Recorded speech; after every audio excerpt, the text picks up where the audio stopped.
Thank you. That was Fadel Boubaker from Tunisia, our wonderful guest oud player, kicking off the first event in our Thinkers in Residence program at Enjoy Jazz Festival, Mannheim, Ludwigshafen and Heidelberg in Germany today. So we welcome you here today in the first irritation series of irritations we have for you. Today's topic will be on decolonizing of the arts. Merhaba, I am Ege from Yildirim, an urban planner from Turkey, based in Istanbul, specializing in cultural heritage management and UNESCO World Heritage Sites, and I'm the ICOMOS focal point for the Sustainable Development Goals. Here with you today, moderating this irritation session with my friends and colleagues, a diverse group of eminent experts from in and around Europe who will be brainstorming together on our topics, and the chair of our event today is the wonderful Ayoko Menza from Belgium. I will give you a little bit more information on Ayoko's profile for you here, who is the artistic programmer at the Center for Fine Arts, Beaux-Arts, in Brussels, curator of the Afropolitan Festival and cultural expert. After her intervention, we will also be hearing from Giovanni Campus here with me.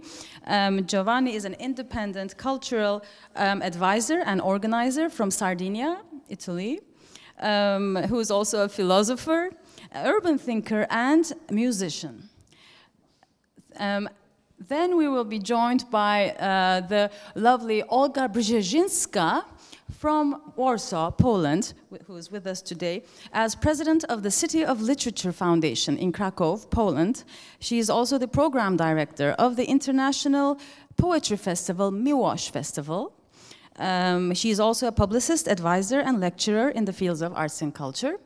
And her partner in crime here is Emmanuel Witztum from Tel Aviv, Jerusalem vicinity in Israel, I believe. And Emmanuel is a musician, a digital artist, and a member of the creative team at the Jerusalem Season of Culture in Israel. Without further ado, I will hand over the floor to Ayoko to introduce the topic of today. Thank you. Thank you, Ege. It's a great pleasure to be here and to meet you again, my friends and colleagues. Pleasure to be here at the Enjoy Jazz Festival in Mannheim, and I would like to thank its great team also for inviting us for this series of talk. Yes, I'm Ayoko Menza. I don't know if I am irritated. Actually, we will see, you know, during the talk. But surely I'm French and Togolese, and so I haven't been colonized by the English language. So please permit me maybe to speak in French. Yes, to express myself on this topic, this important topic on décolonisation in the arts. La décolonisation, tout à fait, dans l'art, que je propose effectivement à votre réflexion, et j'aimerais partager quelques points tout d'abord. Tout d'abord pour dire que c'est un mot qui aujourd'hui est de plus en plus utilisé parce qu'il effectivement répond à un véritable enjeu en Europe, mais pas seulement, à travers le monde, où l'on sait que finalement les structures coloniales, l'idéologie coloniale a impacté énormément les structures sociales et culturelles de toutes les sociétés. Et donc il y a un travail à faire pour finalement, effectivement, aujourd'hui peut-être déconstruire cet héritage colonial et parvenir à de nouvelles manières à la fois de penser, je pense, la culture et les relations interculturelles, mais aussi pour implémenter finalement de nouvelles manières de faire la culture. Et pour nous qui sommes souvent à la tête de festivals à travers le monde, c'est peut-être tout l'enjeu aussi que nous avons pour aujourd'hui et évidemment dans le futur. Donc les quelques points que je voudrais partager concerne finalement ce qu'on appelle les 3 P, the 3 P, les programmes, le public, les enjeux autour du public et les enjeux autour finalement du personnel de nos institutions et de nos festivals. Et j'ajouterais à cela un 4e P qui est le P de policy, des politiques. En ce qui concerne les programmes, on sait que finalement l'art contemporain est extrêmement divers. Aujourd'hui, les pratiques artistiques se font à travers le monde et que nos villes aussi sont devenues de plus en plus multiculturelles. Aujourd'hui, il y aurait près de 8 millions d'afro-descendants en Europe. J'ai la chance de curater un des rares festivals annuels qui donne une vraie visibilité à la scène artistique afro-descendante en Europe. Et donc ce festival est l'Afropolitan Festival qui se tient donc chaque année à Bruxelles, au Palais des Beaux-Arts de Bruxelles. Et finalement, en curatant ce festival, en termes de programme, je me trouve confrontée à la question des esthétiques. De quelle place nous faisons aux esthétiques différentes, aux esthétiques alternatives, aux esthétiques qui viennent d'autres pays. Donc c'est, je pense, vraiment un enjeu essentiel qui, aujourd'hui, est au cœur aussi de la décolonisation de nos festivals, de nos institutions. Comment repenser la pluralité esthétique et peut-être désacraliser les paradigmes occidentaux de l'art. C'est une grande formule d'un philosophe français, Jean-Louis Sagot-Duvauroux, dans un de ses ouvrages « L'art est un faux Dieu », mais qui montre à quel point l'enjeu peut être profond. Le deuxième point est le point effectivement par rapport au public. Le public, ça c'est vraiment au cœur de nos préoccupations, parce qu'aujourd'hui, compte tenu effectivement aussi de la diversité des supports, des médiums digitaux, d'Internet, les théâtres se vident, les festivals aussi courent après leur public, et on est tous dans une vraie réflexion à comment arriver à attirer de nouveaux publics. Et pour moi, cette question, elle est extrêmement liée à la question finalement des partenariats. Comment aujourd'hui peut-être aussi construire des partenariats durables avec des structures locales. Comment mieux aussi réexplorer les ressources locales. Ça, c'est vrai que sans doute la crise multidimensionnelle que nous vivons aujourd'hui peut nous donner cette opportunité. Donc, évidemment, la diversité des publics est énorme parce que nos villes sont très multiculturelles avec des communautés, effectivement, parfois de plus en plus fragmentées. Et cet enjeu d'arriver à être plus inclusif, à attirer ces publics, à la fois en termes de diversité ethnique, mais aussi générationnelle, bien sûr, est un enjeu. Donc, cela demande aussi, je pense, vraiment un processus de déconstruction et de décolonisation. Et puis, le troisième point qui est essentiel et qui rejoint la politique, c'est évidemment la représentativité dans nos staffs, dans les personnels. Parce que rien ne changera tant que, finalement, les staffs, les postes de décision seront si uniformes et ne représenteront pas la diversité de nos villes. Donc, décolonisation aussi, évidemment, en termes de politique de recrutement, en termes de représentativité aussi des staffs. C'est évidemment un enjeu crucial et urgent dans beaucoup de pays et de villes européennes, et particulièrement, évidemment, ceux qui sont d'anciennes puissances coloniales et où les communautés, j'allais dire, issues des anciennes colonies sont très présentes. et qui restent parfois trop marginalisés. Et puis le quatrième point, pour aller vite, et le point évidemment des politiques, parce que on peut, nous, professionnels de la culture, tenter effectivement d'implémenter différemment nos festivals, nos lieux, mais on a besoin de dispositifs politiques aussi, peut-être pour permettre de, j'allais dire, level up, hein, de vraiment arriver à avoir un impact beaucoup plus important. Et là, on s'aperçoit aussi que les choses bougent lentement.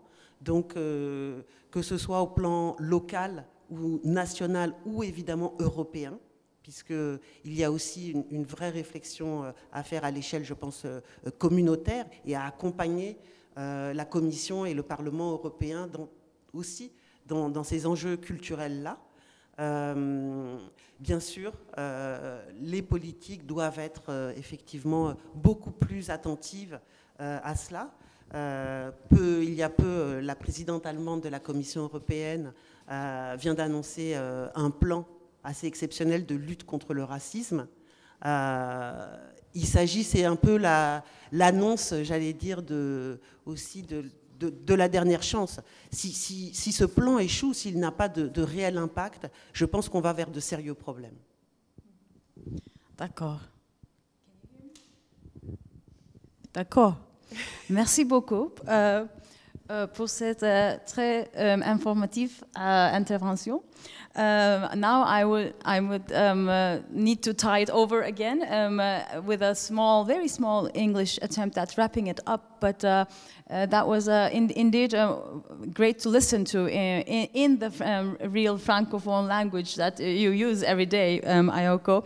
The keywords that you touched on that you present for us to think about and respond to include the three P's plus the fourth P, as you mentioned.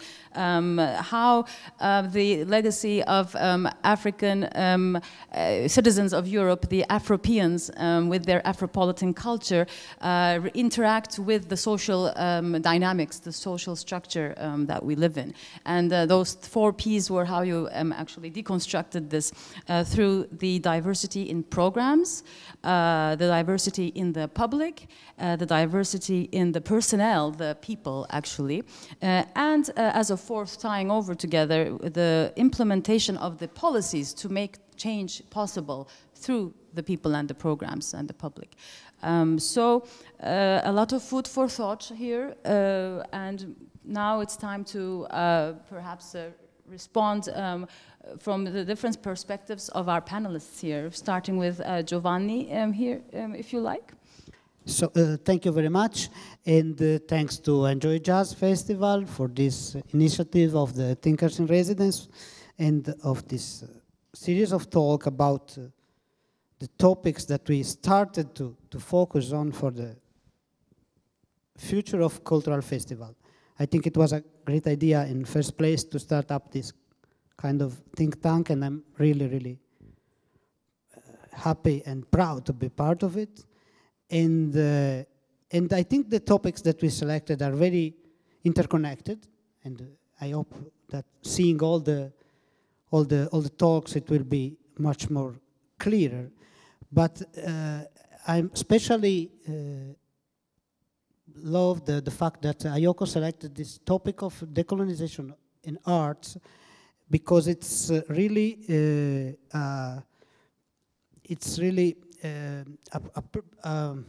urgent topic, and it's present in the debate, and we can see how decolonization is the discourse about decolonization is present in all society, and is emerging into the field of the arts especially. So it's a way also to catch up how the arts impact society as a whole, seeing this particular topic. And just to make an example, we were discussing that also during the preparatory works about the Black Lives Matter movement. We see how people in the streets stand against the statues, the monuments in the square as a symbol, and those are work of art, in fact, but those are also symbols of colonization, often of one, like monocratic vision of the history, of the past, that is the real deal.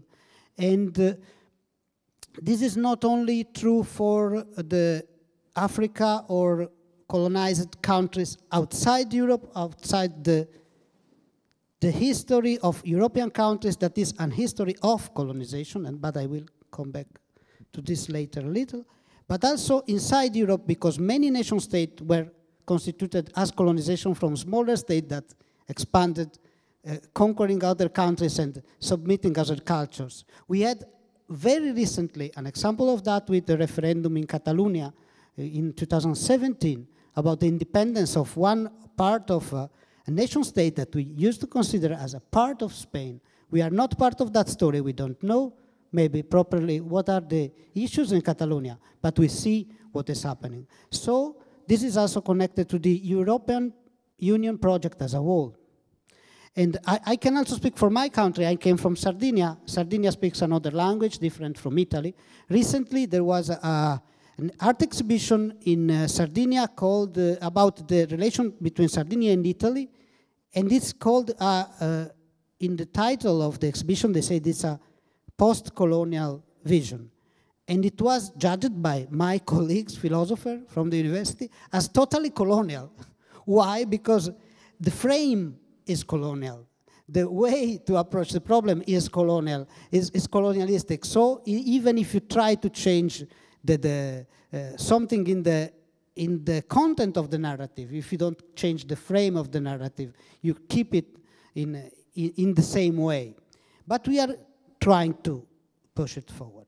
I said that the European framework, in our case, maybe is not the solution, but it's where we have to operate. In 2019, Professor Timothy Snyder, an American historian, gave a speech about European Union in Judenplatz in Vienna, very important also place, and it was called "You Are More Than Your Myths."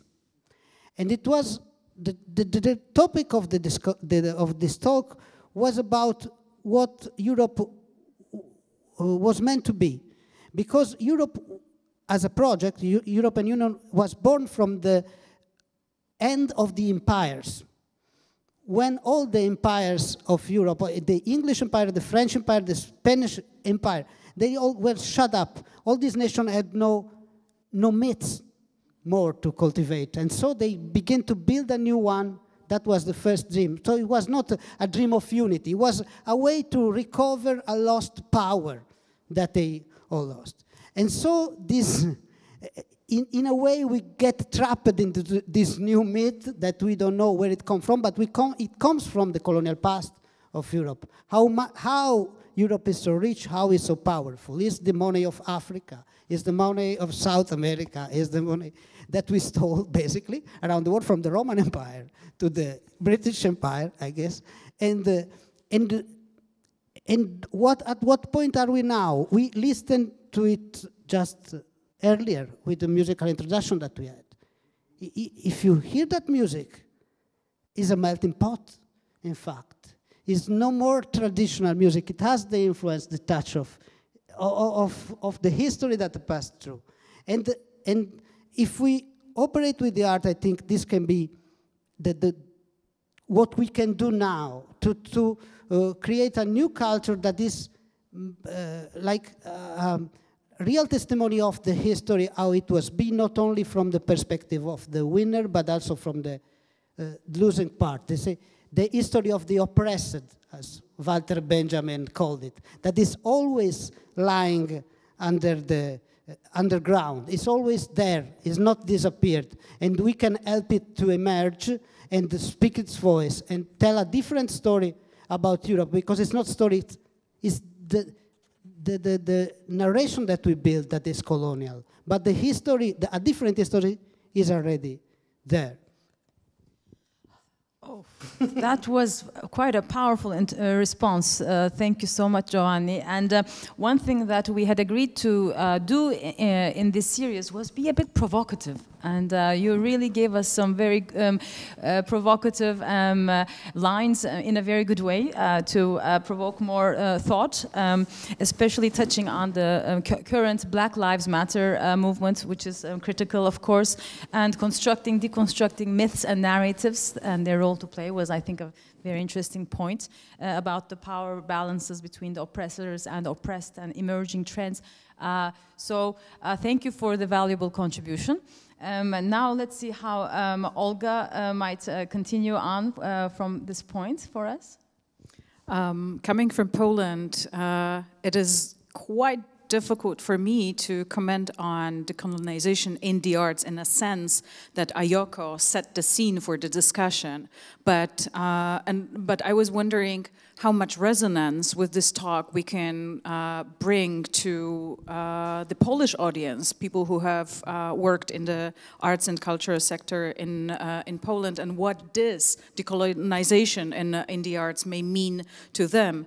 And I thought that in a universal sense, it is a very relevant and important topic, because the more we talk about global matters locally, the more open we are and the more we expand our horizons. And this is needed everywhere. And why it is needed? Because I had another reflection which brings us to a more metaphorical sense, a metaphorical sense of colonization in the arts. I would attached to the beginning of the 1990s, post-1989, after the fall of communism, when the arts and cultural sector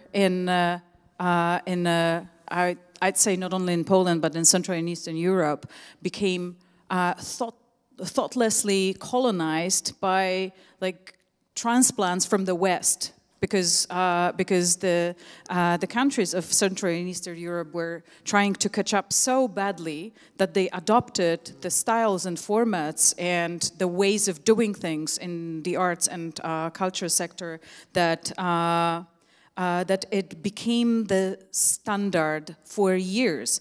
And although many artists, many institutions, cultural managers, have put so much effort to ensure diversity in the arts and culture sector, there still was a constant reinforcement and repetition of the formats adopted from the West, so catering for the mass tastes, what's easy, what's pleasant, and not really being provocative, not really irritating the audiences with something that will be more inspiring or will be more provocative.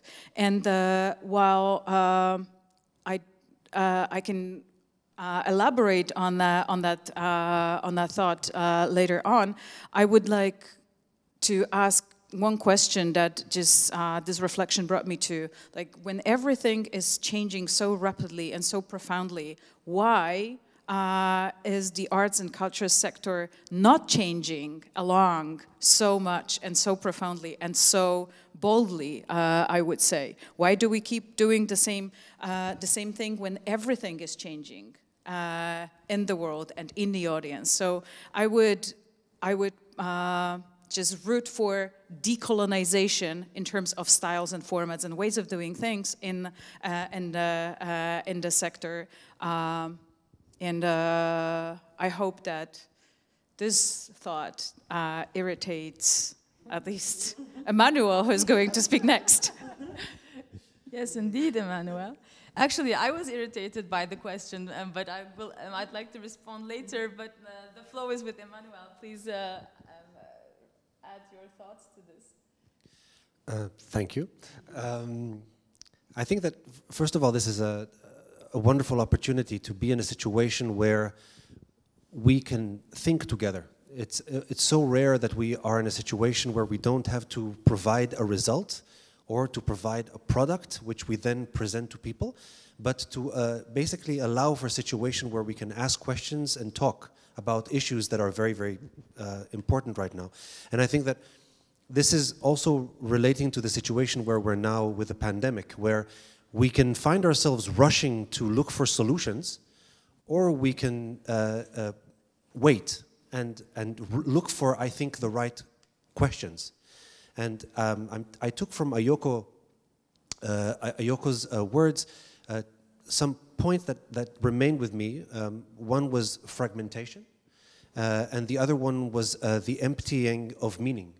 Because I feel that right now we can find ourselves in a place where we are so politically correct that we become plastic, that in a way nothing means anything anymore because everyone is too afraid to say something that is challenging. And on the other side of that, people find themselves really quickly involved in things without necessarily carrying the weight of context or perspective or meaning into the things that they do. And I find myself sometimes when we're looking at how we're programming or how we're thinking about the arts, or even, actually this relates to the 3 Ps. When we're thinking about the team, when we're thinking about the people who we're working with, we sort of try to say, okay, so if someone is coming out from the outside into our team, we need to find a place for them, but we know who the team is. But we need to switch that completely right now, and to, instead of looking for a solution, to sort of say, if we're bringing inclusivity, if we're decolonializing in a way our perception, that means that we have to begin from the beginning. We have to recontextualize and reframe how we work together, what questions we ask, and then try to find the answers for them. Because otherwise we will constantly be doing a reappropriation or the same thing again and again, just in a different context. And I think that this moment that we're at now, if we take poetically where we are now with the pandemic, it's an opportunity to sort of take a step back and say, wait, we don't need to find a solution right now, I mean poetically, we need to sort of ask the right question so that we can find a solution in the time to come. Wow, yes, absolutely. Well, you are inviting us actually to start from scratch in our own thinking, perhaps, when needed, be very open-minded and humble and flexible, which is, I think, the spirit of why we're here. And that absolutely makes a lot of sense together, what everybody has said.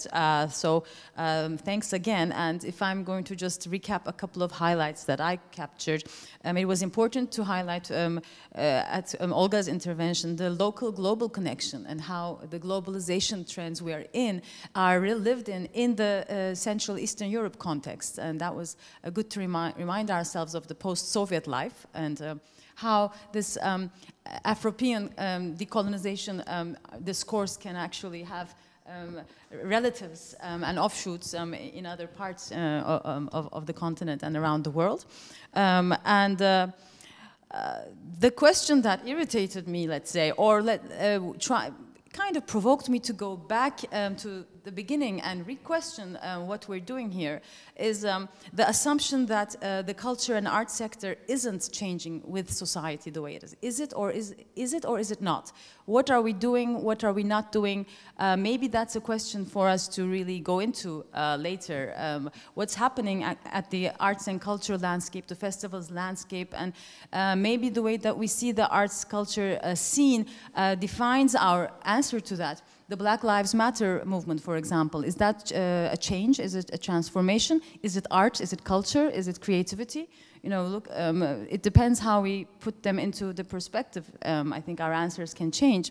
I think it's so valuable to remind ourselves, Manuel, about the need not to rush so much at the moment, to reflect and allow ourselves with this pandemic the opportunity, the very ironic opportunity to actually sit back and find some time for ourselves to step away from our rush and normal concerns to find new solutions that may eventually come up when we ponder on these things enough and in a more innovative and open-minded way.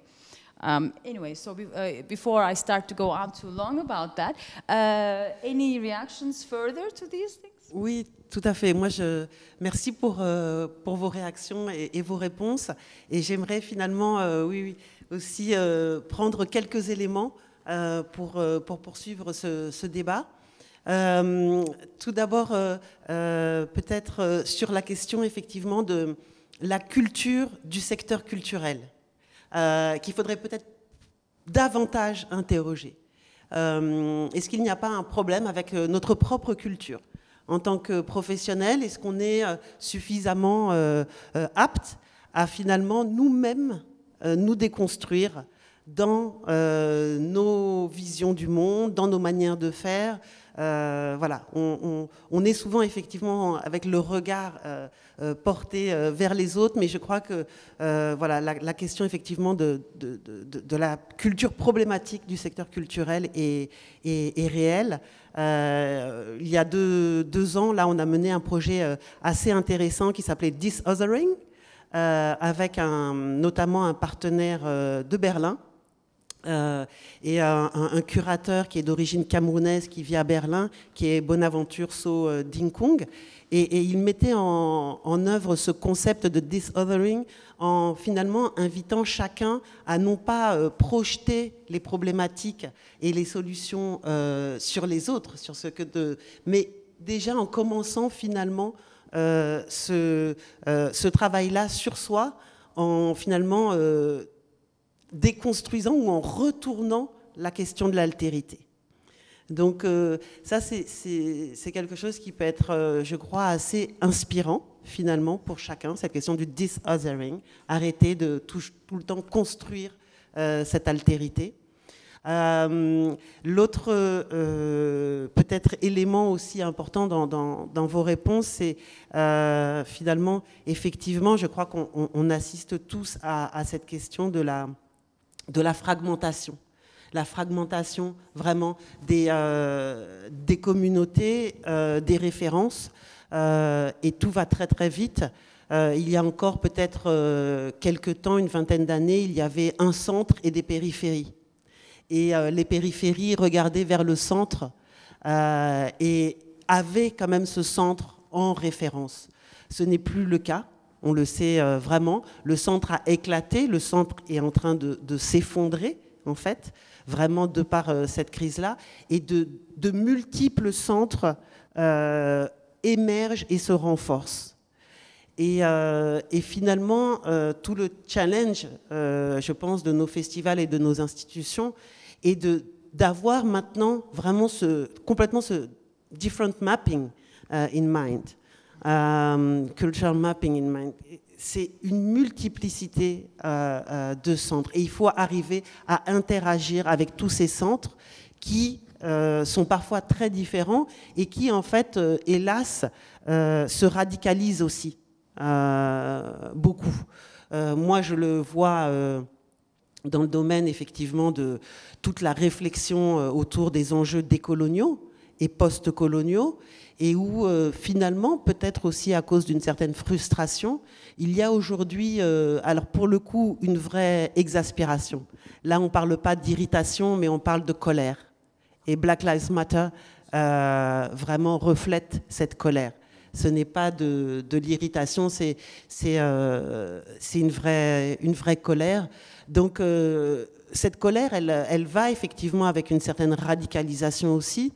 Et si le secteur culturel, il faut que le secteur culturel prenne la mesure de ça, en fait. Parce que je pense que c'est le dernier lieu, aujourd'hui, finalement, nos festivals, nos institutions, nos lieux, où on peut faire se rencontrer ces communautés qui, aujourd'hui, n'ont plus besoin de nous, ont leur propre centre, et où aussi n'ont plus parfois très envie de se parler.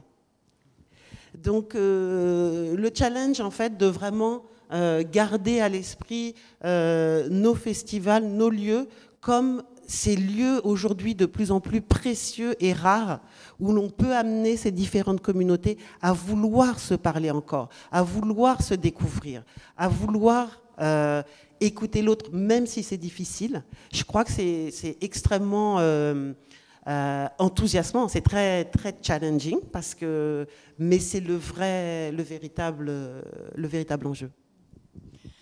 D'accord, wow.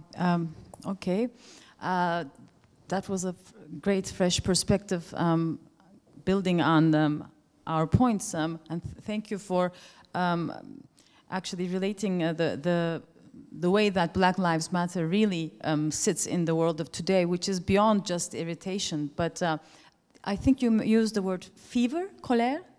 It's a rage.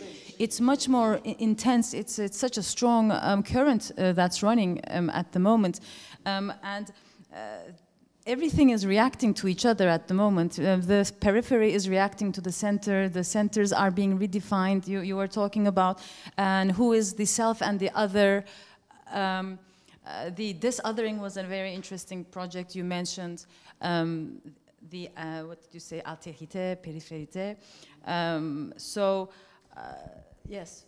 Oui, c'est ça. Je voulais peut-être encore mentionner deux éléments qui sont vraiment dans le champ aussi de la décolonisation des arts et dont on entend beaucoup parler aujourd'hui. C'est d'abord la cancel culture. Cancelled culture. Cancelled culture. Qui est en fait donc tout ce débat autour du fait que aujourd'hui finalement il y a des communautés qui considèrent que certains événements culturels doivent être annulés, ne doivent pas être présentés parce que dans la représentation qu'ils donnent de ces communautés, il y a une représentation qui est vraiment problématique ou dégradante. Donc c'est effectivement un débat qui est très fort, notamment aux États-Unis, évidemment. Aujourd'hui, les Africains américains peuvent tout à fait demander en fait, l'annulation de certaines représentations ou spectacles. Ça a été le cas aussi en France avec certains spectacles qui mettaient en scène des Africains. Et tout ce débat, et là c'est très intéressant de voir comment effectivement il y a des points de vue différents, puisque si certaines communautés demandent l'annulation d'événements, en face, finalement, il y a toute une autre partie du secteur et de la population qui dit mais là, vous touchez en fait à notre liberté d'expression. Comment aujourd'hui accepter ou pas, effectivement, la présentation, le domaine de l'art. Je pense que c'est vraiment un sujet extrêmement délicat, mais passionnant, que l'on se doit de discuter, que l'on se doit de penser, qui est vraiment, aujourd'hui, on est dans ce moment urgent où c'est en train d'émerger, et je crois que nous qui avons cette chance d'avoir un espace de réflexion et de discussion... Merci. Je suis désolée. Des points importants. Il faut garder le temps. Thank you once again, dear Ayoko, putting it into context, and the cancel culture. What an interesting addition. We don't have much time left, but I was hoping to actually invite a very short round of further interventions. Shall we do it, or shall we wrap up? Another one. I would just like to check if anybody has some remarks about this question of how the arts and culture sector is in a transformation and is reacting, but in a progressive way, perhaps, reacting to injustice. But how can we reconcile this with other trends going on in society? I mean, not everything is looking very rosy these days. You know, polarization, extremism, politics gone in strange ways, corruption. So there are very worrying trends in our societies at the same time. And how is this in context of the cultural sector? Maybe you have some ideas about this. I think that you're saying very, very important things, and I think that if we look at cancel culture, then you have on the one side cancel culture is saying someone does not have the right or the option to speak about something that is not theirs, and on the other hand it's saying by saying that we're actually stopping people to be able to express themselves. Now, I think that this relates to the fragmentation issue of before, where identities are in flux, and also socio-political, cultural issues are now in flux, and they're redefining themselves. And I think that, in a way, right now, we're seeing some sort of, I wouldn't say a paradigm shift, but a schism between how we are as a community, how we're sort of building ourselves as a community, and at the same time confronting our past and confronting where we came from. And that's why I think that we should be very, very careful that we don't, there's like the saying, throw the baby out with the laundry out with the water. We should be very careful not to go too far, but at the same time to be able to allow for a discourse and for a dialogue to be happening. And I think that this balance is crucial right now as we define where we go next. Thank you, Emmanuel. Olga? I would like to thank Ayoko for making such an important contribution and such an informative one. You're raising so many questions that would probably deserve another series of talks. And this is truly an irritation talk, because it irritates, and it should irritate us so much, that there is so much injustice and so much pain in the world. And I would like to make a point about polarization that you have mentioned also in summing up what Ayoko has said. I don't agree with the view that we're living in a polarized world. I would say that we live in a torn world. We are torn into many pieces, and we're dragged by different emotions and by different forces in many directions. And this is where I see a potential for finding the glue to bring us all together, and it is in the arts and culture sector. And here, cultural sector is different from culture in a broader sociological, anthropological sense that you're talking about. But this is actually the only hope that I have, that I still hold for this world, where we can find a space for reconciliation and space for peace. Because how I understand, in a very universal sense, decolonization in arts, where we can find space for everything that you have talked about, that Nani has talked about, and Emmanuel mentioned, and I mentioned, from the local Central European context as well. I would say that this is where we can meet and actually work together. I don't really see much spaces where we can make space for things that were either pushed away or pushed or just forgotten. Right, okay. Beautiful points from both of you, thank you. Nani, do you want to say the last word? Yes, thank you. As I already said, that the topic is super important for me. And if I have to make more like a desire for the future of the festival and the role of art about this topic, because now very little is still happening, but we know it will be something that we have to confront, like climate change. It's so big topic that we can't escape this. And what I really fear is the specialization, is the fact that there are someone that is caring about decolonization and the colonial discourse. This is also a real danger, because, as you know, in academia it's very common to take over a topic and create like a local language about that, like a tribal language about that, and to isolate the discourse in some way and separate it from society just to build another turf for the scholars. This is what I really fear. I think this should be global and should regard everybody, starting from where Emmanuel said about the teams, like you should do with equality, like you should have mixed in the team working, and then not by magic, not with magic, but something will happen. Somebody will bring in hopefully some other kind of discourse. And coming back to my first irritation, I would say we are more than our myths. You need to, I think art should build new myths, create new ones based on, I think, diversity and this kind of new culture, new kind of individuals that are like Afropolitans that are rising now in Europe, that are not part of their past and not even of the present. They are of the future and for the future. Thank you very much. so many amazing stimulations there, and just trying to wrap it up in some statements here. Thank you for mentioning climate change and climate action, which reminds us of the fact that while we have the diversity to acknowledge and address, we have to come together as a unified humanity in solidarity, and that using that glue of arts and culture as well. I think that's a very important message we can take away from.